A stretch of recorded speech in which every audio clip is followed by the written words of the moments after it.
Olha que legal aqui, né? Eu vou publicar para vocês os mapas. Eu achei muito interessante. Eu falei, olha, esses mapas vão ser muito legal. Pra vocês entenderem hoje, né? A Palestina hoje, quando a gente fala a Palestina, né? Que na realidade era um tom de, era um tom de provocação para os judeus, né? Opa, peraí, o que eu fiz? Não, essa daqui não. Tá dando para vocês verem? Estão vendo o mapa? Estão, né? Sim, sim. Legal, né? Essa região é a Jordânia hoje. Cisjordânia, porque é depois do Jordão. Ó, a faixa de Gaza aqui, que é tão falada e mencionada, ela pertence ao Egito. Aqui, em laranja, é o Estado em Israel, de 1948 para cá. Áreas ocupadas por Israel também, em verde claro. Verde escuro, área ocupada pela Jordânia. E aqui a faixa de Gaza. Deixa eu mostrar outro mapa. O senhor mencionou a faixa de Gaza, embora pertença ao Egito, mas hoje tem um domínio do grupo extremista, se eu não me engano, né? Hezbollah, talvez, não sei. Então eu não recordo agora. Eu sei que O ali, Hezbollah é libanês. Libanês? Ah, tá. mas a faixa de Gaza não está sob o domínio do Egito? Não, não mais. Não? Não mais? Ah, então me desculpa. Ela é...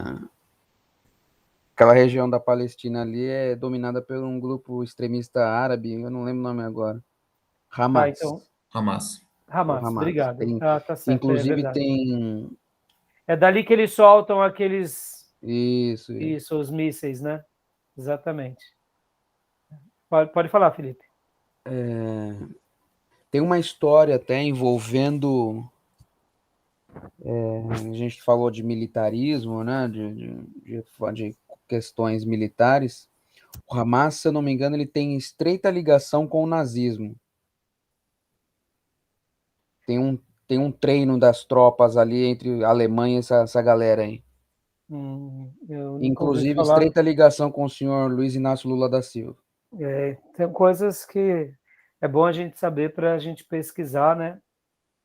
Agora, olha que interessante aqui esses mapas. Está dando para ver esse outro aqui? Ó, 1946, antigo território palestino. Era toda essa área. Criação do Estado de Israel, 1947. Aí a Palestina diminuiu. Israel, em 1967, Guerra dos 6 Dias e expansão de Israel. E atualmente, né, situação atual com os territórios palestinos isolados. Então, assim, essa é a região da Palestina, né? E aqui, no caso, onde está o meu mouse, seria a Jordânia, né? Deixa eu voltar aqui para o outro mapa. Essa Engraçado região que da Jordânia. essa A galera dessa Síria, pequena área quer logo Jerusalém como capital, né? sim, sim. Oi, Fio, como que é? Você vê em 2011 para cá, um vasto território, Israel domina esse vasto território todo laranja aí, né? Sim. E essa pequena faixinha quer Jerusalém para ser sua capital, né? Como o pastor Ernesto Ninico menciona, né? É o centro do mundo aqui, né, irmãos? Você pode ver que as 3 maiores religiões monoteístas estão aqui, né? Literalmente é chamado uma terra santa, porque aqui você tem a história de Abraão com os judeus, tem a história dos árabes, querendo ou não, que também são descendentes de Abraão, e depois com a criação e o surgimento dos muçulmanos, outra religião monoteísta, e o cristianismo, né?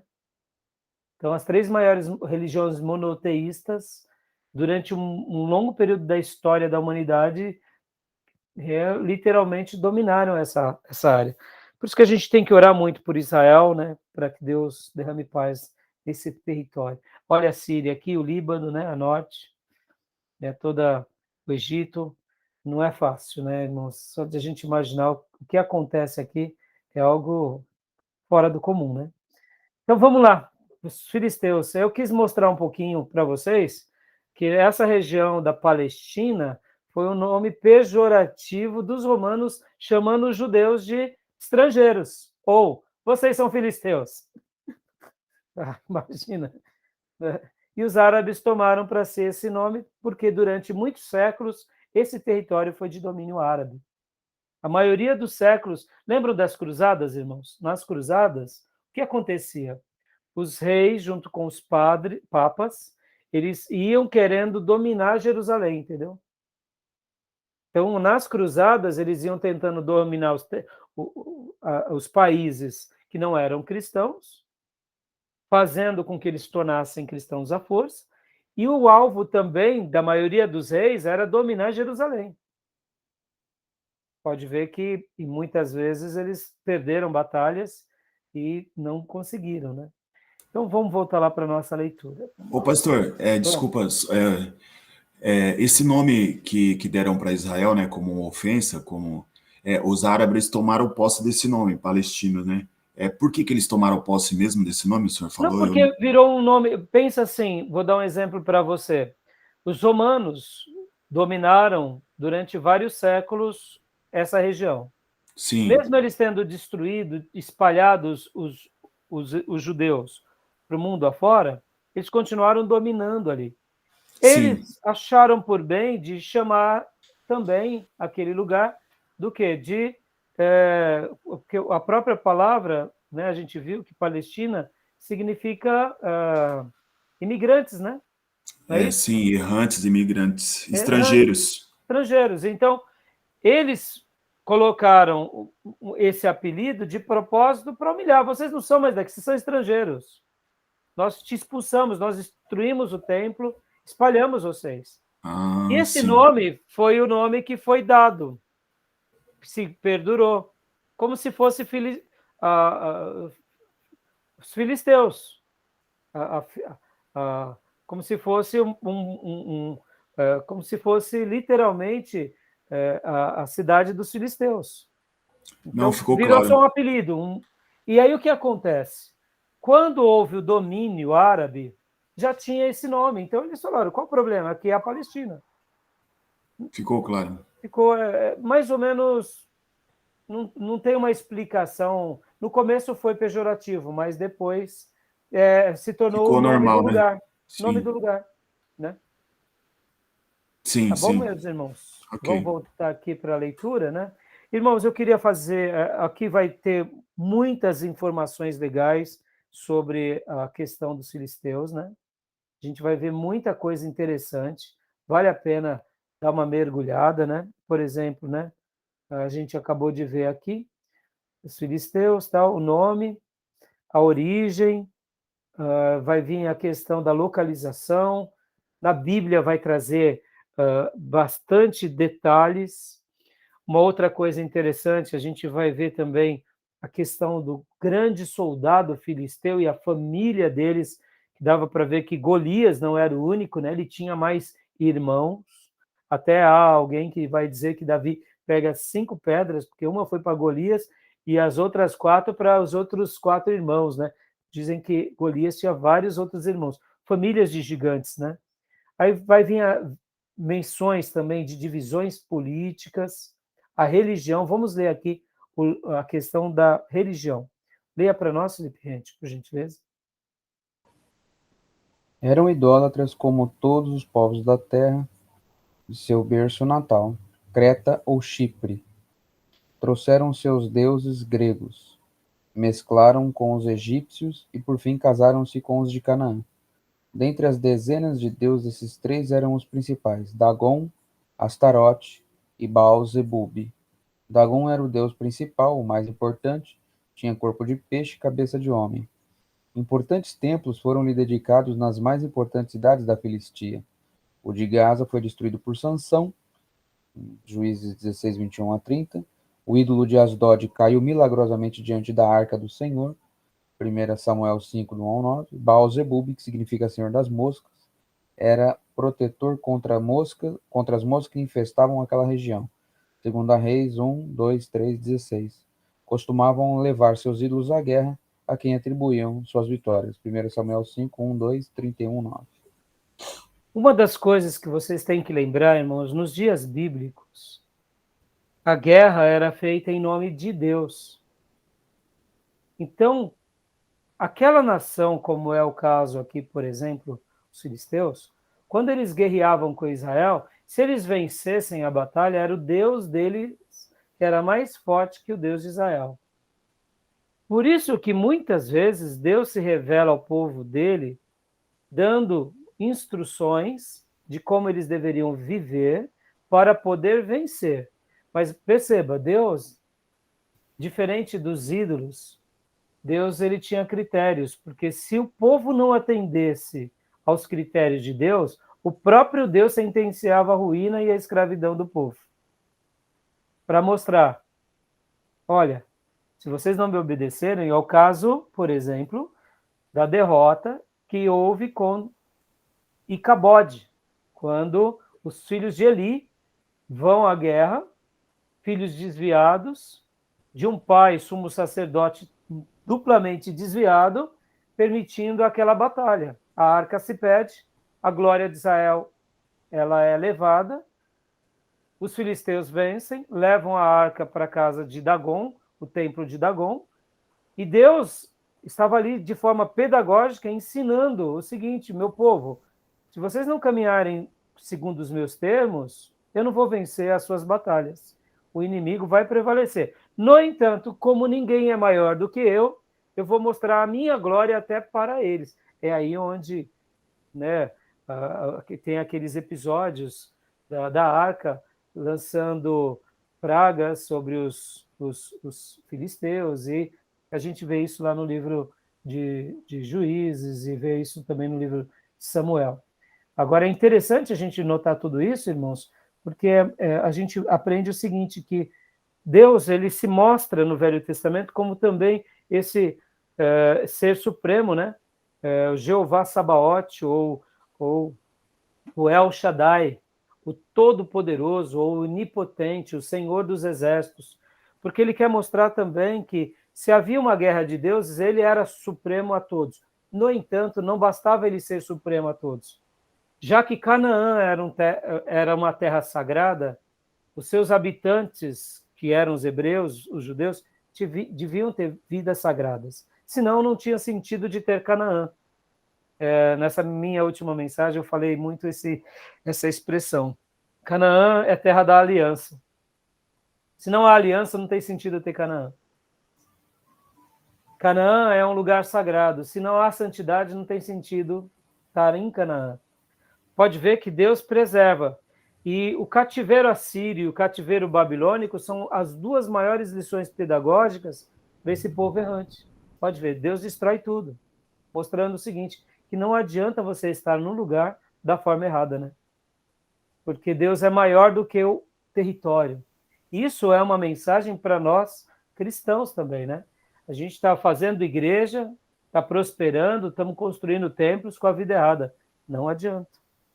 Deus vai exercitar a sua justiça sobre nós. Interessante, né, irmãos? Tá bom, meus irmãos? Então, aí, aqui vai ter muita coisa interessante.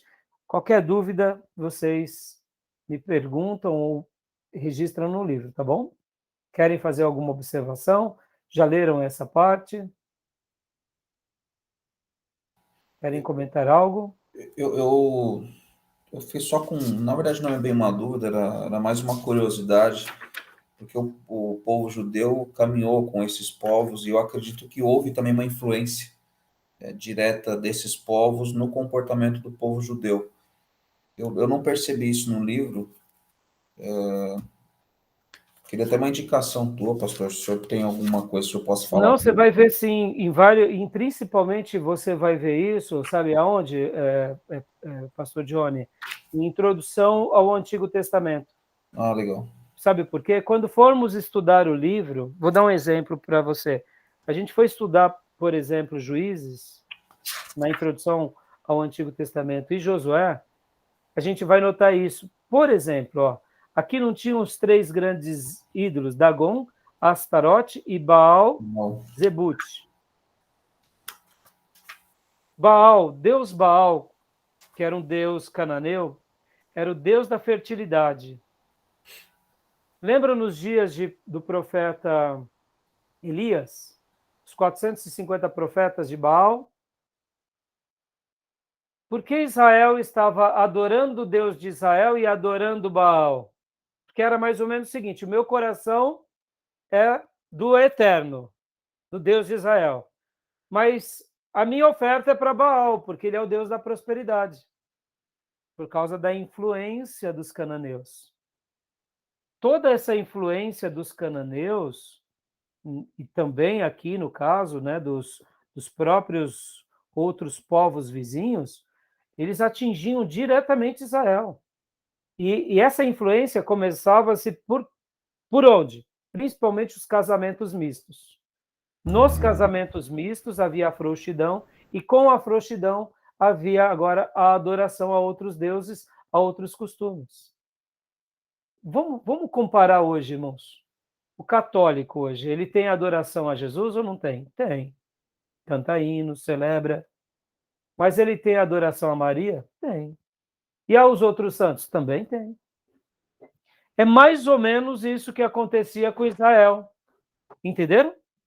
Nos dias do profeta Eliseu, por exemplo, nos dias do profeta Jeremias. A própria mistura, né, do povo de Samaria se dá nisso aí, né? A convivência com outros povos. Então, na introdução ao Novo Testamento e ao Velho Testamento, a gente vai estudar um pouco mais essa questão do cativeiro. Mas só adiantando um detalhe aqui. O cativeiro samaritano, o cativeiro assírio, aliás, ele tinha uma peculiaridade. Qual que era a estratégia dele? A estratégia dele era misturar a nação conquistada. Misturando a nação conquistada, se perdia a história. Então, os assírios, eles faziam literalmente isso. Eles conquistaram ali a região do norte de Israel, logo eles misturaram Israel com as práticas dos assírios e das outras nações. Criando, então, uma nação na semelhança dos assírios, que era tudo misturado. Logo, você perdia a sua origem, você perdia a sua história. Quer saber se a gente conserva a história? Se a gente preserva o legado. No momento em que eu perco a história, eu perco o legado. E perdendo a história e perdendo o legado, eu perco a identidade do que eu sou. Pode ver, nós brasileiros somos o quê? A gente é uma mistura de muita gente. Por isso que a gente não tem uma história formada. A gente tem histórias pequenas, né? De grupos, de cidades, mas a gente não tem uma história. Como são os argentinos. Os argentinos não são patriotas? São. Vamos pegar outro povo patriota, sul-americano. Os mexicanos não são patriotas? São. Vai mexer com o mexicano. Vai os gringos mexer com o mexicano. Olha que interessante, né? Eles estão tão próximos dos Estados Unidos porque eles não se aculturam aos Estados Unidos. Né? A maior Como nós fronteira fizemos do... aqui, né? Como nós fizemos aqui. É. Por que eles não fazem isso? Porque eles foram muito explorados pelos americanos e eles também têm a sua característica, a sua história, entre tanto os espanhóis quanto os índios nativos, e eles têm esse orgulho nativo. E eles não se permitem serem, vamos dizer assim, humilhados pelos americanos. Então, eles, pode ver, é uma cultura forte, irmãos. Os mexicanos são muito patriotas. Eu acho que se no dia que a gente tiver 10% do patriotismo mexicano, a gente vai estar, ou a Argentina, a gente vai estar muito melhor. Pode ver, o brasileiro não é patriota. Sejamos honestos. É uma minoria, né? É uma minoria. Então, assim, por que a gente não é patriota? Porque a gente não tem os nossos heróis. Qual que é a nossa história, irmão? A nossa história é do quê? É de exploração, é de domínio, é de escravidão, é de sermos empregados, de sermos escravos. É curioso isso, pode ver. Aqueles povos brasileiros que têm um pouco mais de história, que é no caso o sul do nosso país, ou até mesmo o nordestino, pode ver, o nordestino tem uma característica, por causa da sua história. Mas, mesmo assim, é tudo muito misturado, né? A gente não tem uma história muito...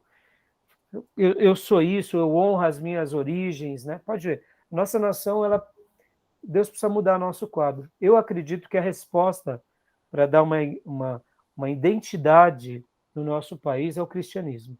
Mas vou dizer em alto e bom som, um cristianismo sério, um cristianismo bíblico, um cristianismo centrado nas escrituras. Não neopentecostal, não esses tolinhos, entendeu? Não. Porque isso daí só vai adoecer a gente mais, entendeu? Mas um cristianismo bíblico resgata a nossa história na fé cristã, traz essa dignidade e traz esse valor à nossa nação. E respeita as diferenças, viu? As outras religiões, os grupos, mas pode ver, a gente não tem isso assim consolidado, né? Hoje, se o povo de Deus não fosse um povo tão raso, só os cristãos fariam a diferença na nossa nação. Mas a gente é muito dividido, pode ver, né? É um grupo sério misturado com um grupo interesseiro, político, que se perde, que toma proveito e que manipula as coisas e que aí por isso que a gente se perde. Mas então eu não sei se eu te respondi, Pastor Johnny. Deu, Respondeu né? sim, Tá? respondeu sim. Então havia uma influência, como hoje há uma influência. Pastor Johnny, qual é hoje o Deus que o povo de Deus, os cristãos, estão adorando? Mamon. Mamon. Somos totalmente influenciados por Mamon. Ou é Mamon ou é egolatria. Escolhe os dois ídolos invisíveis. Pode ver. Ou somos cheios de si, pode ver. O ego inflamado, eu tenho a razão absoluta, e quem discorda de mim, discorda de Deus, porque eu e Deus, né? Irmãos, deixa eu aqui fazer agora, nesse momento nosso de diversidade, que é um momento novo, guardem isso, irmãos. Eu não gosto do que aconteceu, mas isso veio como uma lição pedagógica, viu? Para a nossa vida, para a nossa igreja, para a nossa vida de uma forma geral, e é uma nova realidade. Aceite ou não. O que eu quero dizer com isso? Pode ver, irmãos, que diante dessa fase que chegou, a gente hoje tem acesso a muita igreja. Hoje dá para a gente, por exemplo, numa semana, visitar 5 grandes igrejas. Antigamente, sejamos honestos, para a gente estudar, por exemplo, até uma seita era complicado. Você tinha que frequentar, você tinha que... Hoje não, na internet você aceita. Você assiste uma seita, você vai lá e vê o culto ao vivo deles, pega os estudos. Vamos falar aqui, irmãos, igrejas que nós não tínhamos muito acesso, que elas eram meio tribais, sejamos honestos. Congregação Cristã, uma dessas igrejas. Eles nunca tiveram uma relação conosco, mas hoje é fácil, você pode assistir um culto da congregação. E eu acho que a gente, como seminarista, tem que fazer isso. Tem que assistir culto de todas as igrejas. Falar, ó, aquela lá, graças a Deus, melhorou muito. Aquela outra tá, pelo amor de Deus, aquela lá já desviou. A gente tem que fazer isso. E a gente não precisa mais, necessariamente, sair de casa. Um dia de estudo, você participa de 5 cultos. É ou não é? Olha a riqueza de diálogo que a gente vai ter. Até mesmo com os cristãos, que a gente tem mais proximidade e menos. Entendeu? Eu estou dizendo isso, e a palavra de elogio. Eu, por exemplo, eu tenho uma página minha de Gmail, que eu só tenho igreja. Eu tenho tudo que é igreja, irmãos. Imagine. Se claro, algumas eu não ponho, não. Falar, não vou perder meu tempo, não. Principalmente os neopentecostais, eu não ponho. Mas se eu preciso ver, eu vou ver. Eu tenho que ver. Até a besteira, até para dar uma resposta inteligente. Mas eu assisto várias coisas. E tem vezes, irmãos, que eu fico muito feliz. Como Deus tem abençoado o povo dele. Entendeu? E até mesmo aqueles que a gente não tem muita proximidade, né? Então, pode ver que hoje, isso que veio, tem um lado ruim. Porque hoje a gente abriu as nossas portas e a nossa vida para todo tipo de informação, então é ruim. Vai ter um lado bom. Se eu sou convicto naquilo que eu creio, nada vai me abalar. Vocês concordam? Podem ver que antigamente, irmãos, nós tínhamos medo. Eu falo isso porque eu cheguei a proibir membros da minha igreja de não participar em certas igrejas neopentecostais. Por exemplo, eu proíbo até hoje, falando, não quero que ninguém vá na Universal. Se a pessoa for, fala, saiba que você não vai debaixo da minha bênção. Nenhuma neopentecostal.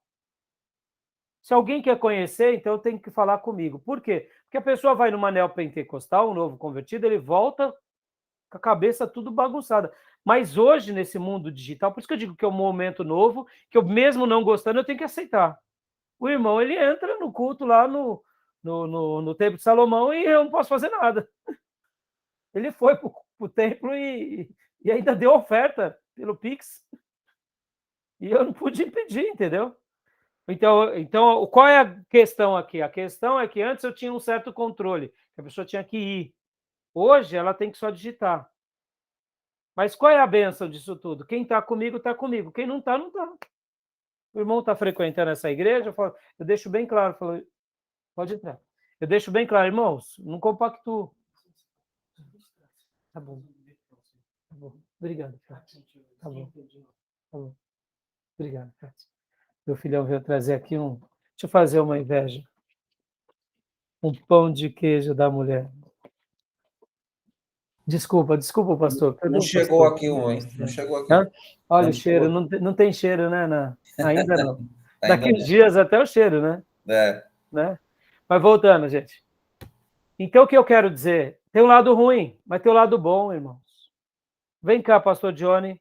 Quantas eram as vezes na igreja que você pastoreia junto com o seu pastor lá? E tem irmãos que ficam em cima do muro e só... A pandemia mostrou quem é em cima do muro e quem não é. Simples assim. Porque não é o fato do irmão estar dentro da igreja, é o irmão ser igrejeiro. Hoje, mesmo longe, o irmão é igrejeiro. Quem nunca foi igrejeiro, só ficou claro para nós. Porque antes, se o pastor chegasse e cobrasse o irmão, por que você não está vindo? Por exemplo, eu sei que eu entrei num outro detalhe aqui, mas eu vou ser breve. Antigamente, os pastores tinham igrejas cheias, de pessoas vazias. Veio a pandemia, ficaram só as cheias, e agora eles estão em crise. Eu conversava com um pastor amigo meu, eu falava assim para esse pastor, agora só ficou evidente quem é crente. Só isso. Muitas vezes um pastor que gostava de ter reuniões com igrejas cheias, de pessoas vazias, ele se gabava de ter muita gente. Para mim, isso nunca foi um fator determinante, irmãos. Porque uma pessoa ela pode ser igrejeira e militante e ir uma vez para a igreja. A maneira que ela representa Cristo na casa dela. A maneira que ela veste a roupa de Jesus e da igreja no testemunho e no trabalho. É um igrejeiro. A maneira em que ele se compromete, amando os irmãos, orando. É um igrejeiro. E numa vez por semana.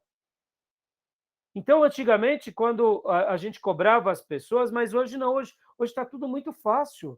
A pessoa só não faz se ela não quiser. Então, só ficou claro, ficou límpido. O que Deus está fazendo com a pandemia? Deus está preparando os verdadeiros soldados para o grande avivamento, meu irmão. Creia nisso, não tenho dúvida disso. Deus está preparando o grande quartel-general para a grande colheita da terra.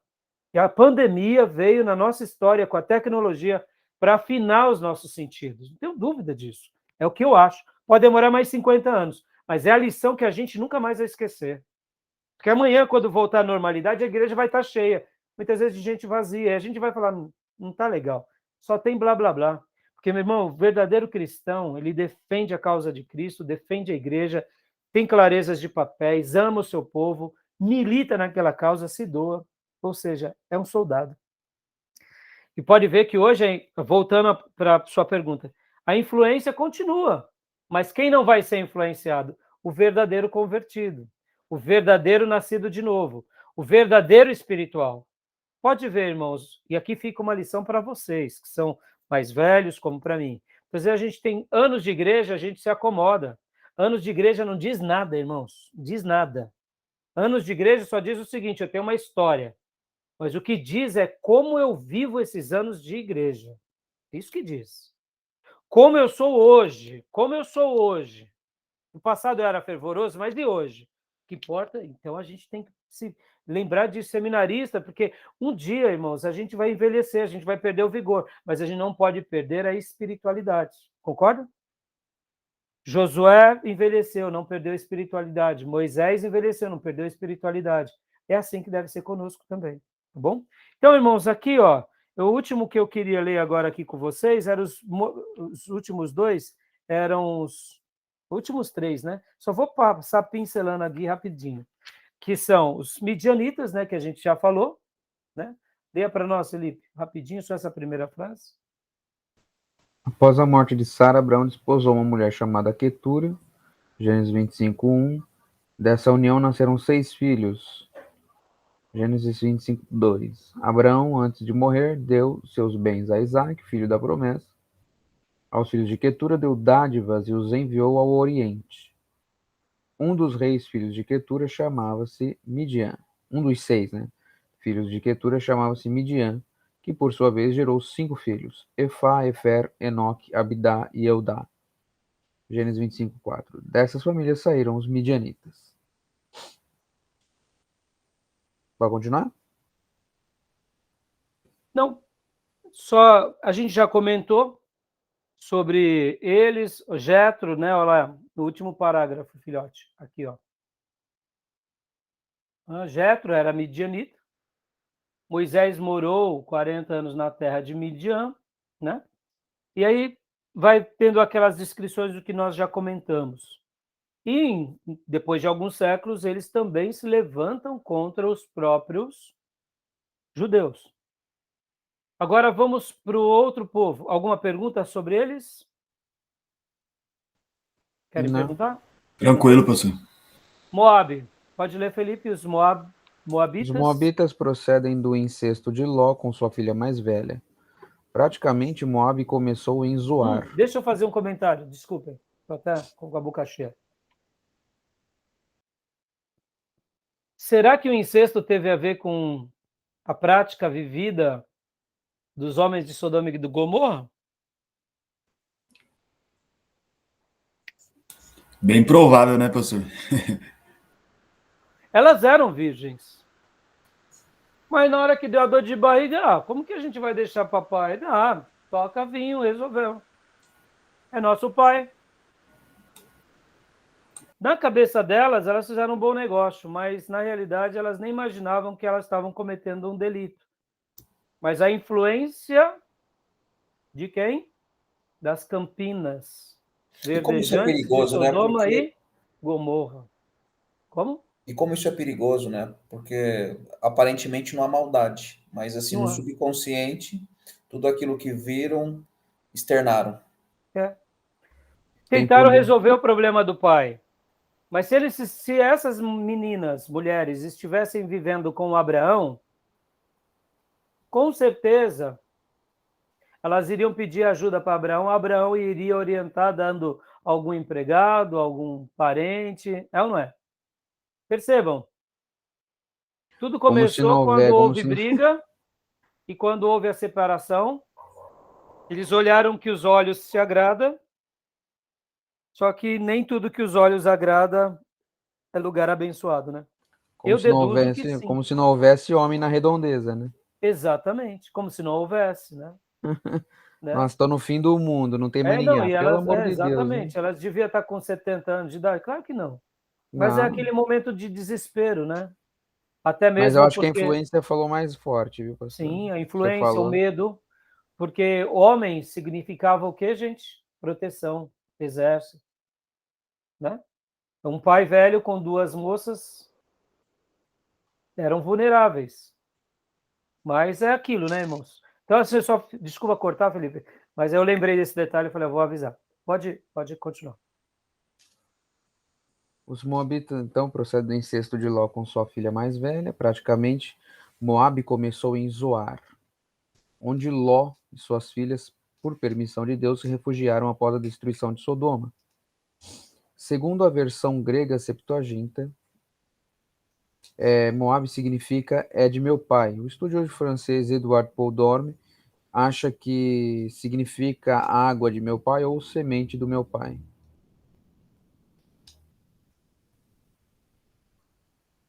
Até aí tá bom, filhote. Então aí vem os moabitas, né? Que também acabam tendo uma história até mesmo contra o próprio povo de Deus, né?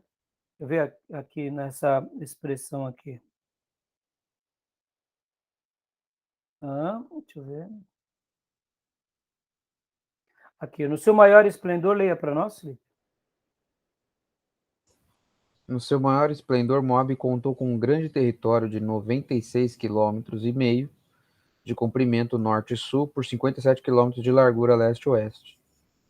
O território dividia-se em 3 partes: terra de Moabe, entre Armô e Jaboque, campos de Moabe ao sul de Arnô, e planície de Moabe, região do Jordão inferior, de fronte a Jericó. Suas terras são férteis, bem irrigadas e de grande produção, como declara o livro de Ruth. E agora, por último, aí vem os amonitas e edonitas. Só ler a primeira frase dos edonitas. Irmãos, como eu disse, leiam, né, qualquer dúvida, porque, como eu disse para os irmãos, isso daqui vai ser do interesse mais de uma aula, não para se pregar necessariamente, mas é bom, irmãos, quando a gente fala com propriedade. Que nem você viu, pastor Johnny, você me fez uma pergunta da influência. De repente eu lembrei, né, das meninas que viviam ali. Detalhe, hein? A influência de Ló, dizendo para o povo da cidade. Pensem assim, como que pode um pai entregar as filhas para os homens ímpios? Influência. Porque havia, deixa eu até fazer uma menção aqui, irmãos, havia uma lei nos dias bíblicos, nesses dias dos patriarcas e depois também, que era a lei daqueles que eram peregrinos. Quando você dava residência, você respondia por eles. A vida deles. Então, por isso que Ló chega a esse ponto, mas entenda, ele chega ao ponto de entregar as filhas virgens dele para homens malignos. Eu penso que se essa influência não tivesse afetado a vida dele, ele lutaria. Concorda? Não, ninguém vai entrar aqui, eu vou defender. Quem entrar aqui é espada. Ele não tinha os seus empregados, né? Então, eu penso que seria o ato menos ruim. Entregar as filhas, mesmo que fosse algo para preservar os imigrantes, os peregrinos, ainda era ruim, porque as filhas eram filhas dele e virgens. Eram homens cruéis, malignos, que queriam fazer atrocidades. Então, esse era um caso de guerrear contra eles, porque ali era a questão da vida, né? A vida. Eles estavam intentando contra a vida deles. Outra influência. A mulher de Ló olha para trás. A influência. Olha como o apelo daquilo que vivemos. E eu até escrevi hoje uma frase que a influência nossa, ela é imensa por meio do que vivemos na nossa sociedade, na geografia, com as pessoas, com o clima, com a religião. Nós somos diretamente influenciados, gente. Por isso que a gente tem que estar com os olhos, com o coração, com a mente, coisa boa. Porque todos nós temos essa, eu diria, essa facilidade de introjetar as coisas do nosso meio dentro da gente. Por isso que a gente tem que tomar cuidado com os nossos olhos, com a nossa mente e com aquilo que a gente consente. Porque muitas vezes, se a gente vai sendo influenciado paulatinamente, chega uma hora que a gente se adequa àquele meio, né? E é por isso que Paulo, lá em Romanos 12, vai falar para que a gente não se amolde, né? Não se conforme com o mundo, mas seja transformado pela renovação da palavra de Deus. Né? E agora, por último, né, os edonitas. Dê a primeira frase para nós. Pode ser, Gil? Os edomitas vêm de Esaú, irmão gêmeo de Jacó, ambos são filhos de Isaque e Rebeca, portanto, netos de Abraão e Sara. Ou seja, né? Aqui fica uma dica, não confunda hedonista com E e hedonista com H. Tá?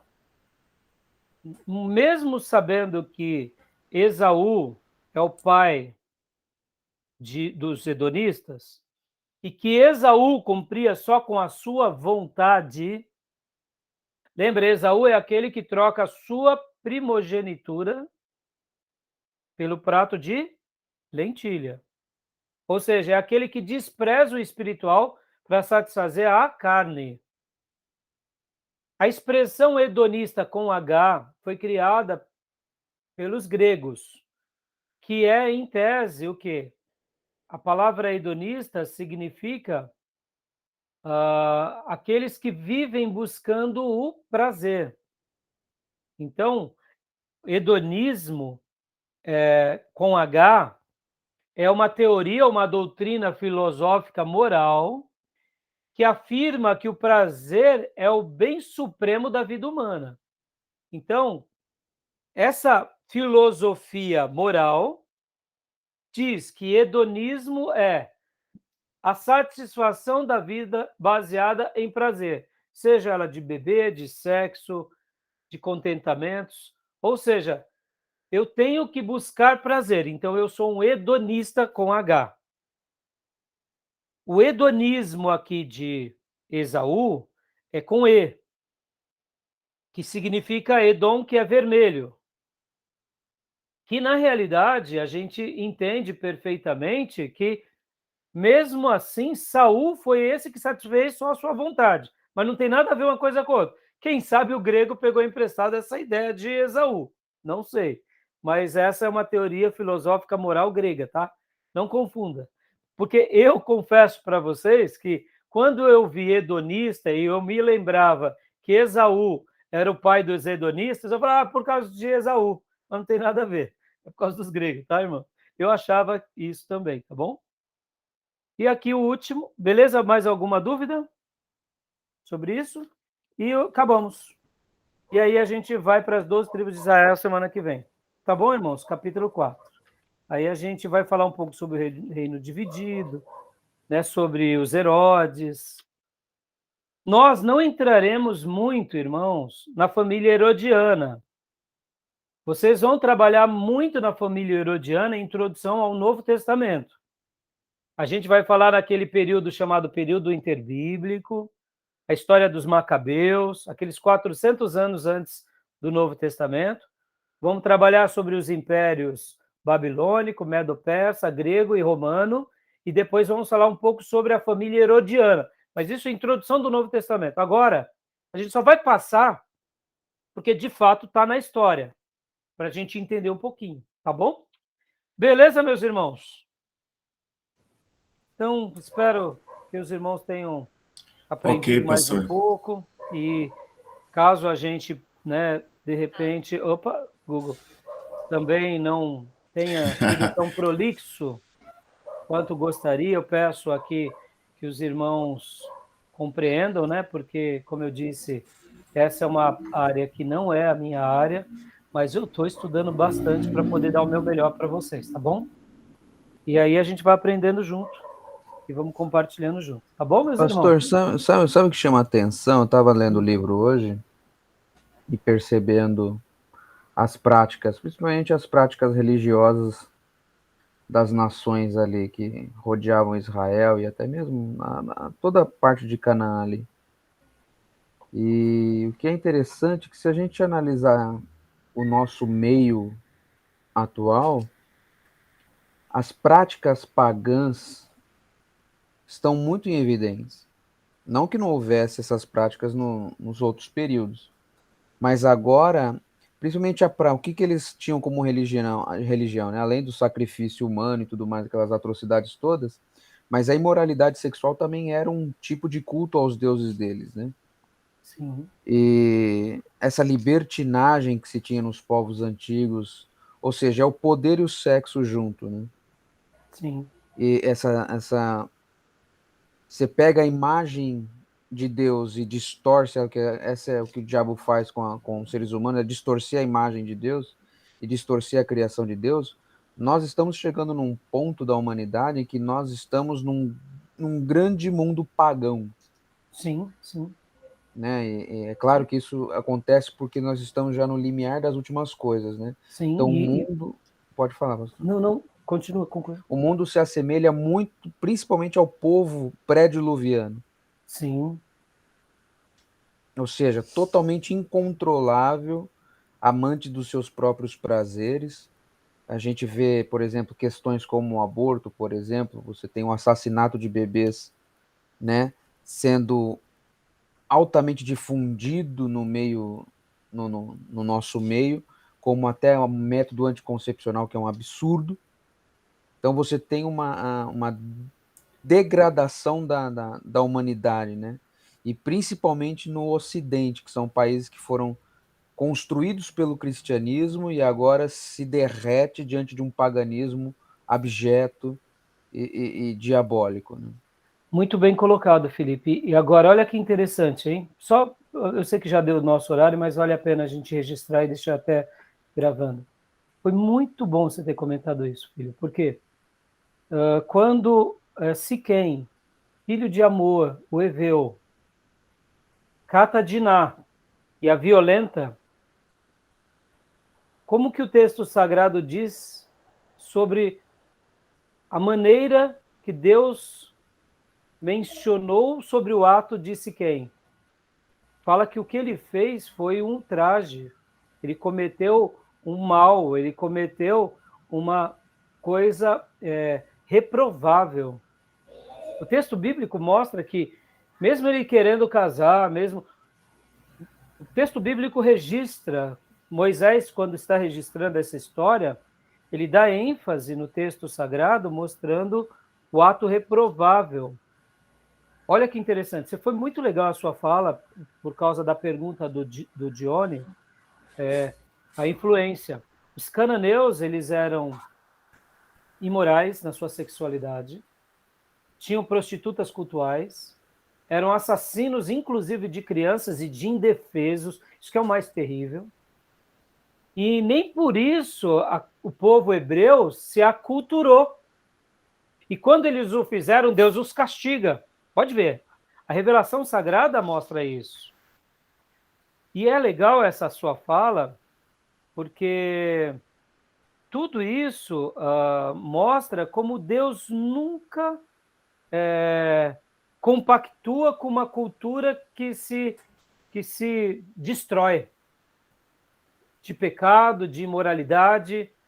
Pode ver que no Novo Testamento Deus abre porta para a prostituta, mas fala para ela se transformar. Deus abre portas para publicanos, mas fala para ele se arrepender. Deus abre portas para religiosos, mas fala para ele nascer de novo. Olha que forte. A proposta bíblica sempre foi transformar o ser humano. E no Novo Testamento não era diferente a prática da homossexualidade entre os romanos, gente. Os gregos e os romanos, eles eram muito depravados. Por exemplo, as casas de massagem era comum entre os gregos, comum. E comum entre os romanos. A questão do marido ter a sua esposa, porque na cultura romana, o pai é o pater familia, ele é a autoridade máxima. Então, tudo que ele tinha dentro da casa dele era propriedade dele. Filhos, propriedade deles. Terra, propriedade deles. Mulher, propriedade deles para ter filhos. E a mulher do prazer? Aí não, ele podia, porque afinal de contas ele é o pater familia. Então ele ia para a casa de massagem. E lá, se ele quisesse ter relações sexuais com outros homens, ele tinha. Aí vem Paulo, logo quando ele escreve Romanos 1, ele vai na jugular, falando o seguinte: se vocês querem ser cristão, ande na contracultura. Pode ver, nunca o evangelho caminhou na cultura mundana. É sempre contra a cultura, é sempre a favor de família, a favor de Deus, de uma vida de renúncia, crucificando o ego. Parabéns, você colocou muito bem. Pode ver que a história bíblica vai mostrar que quando a gente se assemelha e quando a gente se corrompe, mesmo que sejam por ídolos invisíveis, mesmo que seja porque a mídia favorece, a prática, né? Então, é lamentável. Então, é isso aí, filhote. Parabéns pela avaliação, porque essa deve ser a nossa postura, né? Com relação à família, com relação ao casamento, com relação, irmãos, com relação a ser liberto de vícios, entendeu? E é assim que a gente tem que... É contra a cultura, né? Aí, perceba, a gente está falando de intelectualidade, então tem problema em estudar? Não. Mas é ser liberto dessa intelectualidade humanizada, né? E crer em Deus, né? Mas bem legal. Tá bom, meu irmãozão? Tá bom, meus Glória a irmãos? Deus. Paramos por aqui? Amém. Então, que Deus abençoe até terça que vem. E, Johnny, se o seu amigo quiser participar, temos já os blocos. Eu vou subir amanhã, ou depois da manhã, todas as aulas para o nosso grupo, tá? Deus abençoe, irmãos. Vou compartilhar uma aula com ele para ele já ter um gostinho aqui. Aí eu aviso Tá o senhor. bom. Mas é que eu não subi semana passada as aulas, né? Então eu vou subir, tá bom? Deus abençoe, gente. Fiquem Graça com e paz, Deus. gente. Graças Paz, a Deus. pastor, paz, Uma irmão. noite abençoada Boa semana. para todos. Tchau, tchau.